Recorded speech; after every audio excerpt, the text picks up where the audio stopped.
Hi மக்களே, இன்றைக்கி எங்கள் வீட்டில் என்ன ஸ்பெஷல்னு பார்த்தீங்கன்னா கோஸ் கூட்டு தாங்க.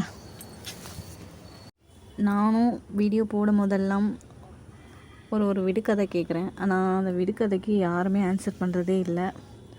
அந்த விடுகதைக்கு ஆன்சர் தெரியலையா இல்லை கமெண்ட் பண்ண பிடிக்கலையான்னு தெரியல. ப்ளீஸ் ஆன்சர் யாருக்காச்சும் தெரிஞ்சால் கமெண்ட் பண்ணுங்கள். அப்புறம் என்னோடய சமையல் பிடிச்சிருந்தா அதை பற்றியும் நீங்கள் கமெண்ட் பண்ணலாம்.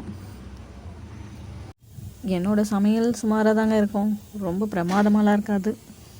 அப்புறம் வீடியோ பார்க்குற யாரும் லைக் போட மாட்டேறீங்க, கமெண்ட்டும் பண்ண மாட்டேறீங்க, ஷேரும் பண்ண மாட்டேறீங்க. ப்ளீஸ் சப்ஸ்கிரைப் பண்ணுங்கள், கமெண்ட் பண்ணுங்கள், ஷேர் பண்ணுங்கள், லைக் பண்ணுங்கள். இது எல்லாத்தையும் கரெக்டாக பண்ணிடுங்க. அப்போ தான் எனக்கு நெக்ஸ்ட்டு வீடியோ போடுறதுக்கு ஒரு ஆர்வமும் வரும், உற்சாகமும் வரும். ஓகே, பாய். இதோட என்னோடய சமையலும் முடிய போகுது, என்னோடய வீடியோவும் முடிய போகுது. நெக்ஸ்ட் வீடியோவில் பார்க்கலாம். தேங்க்யூ.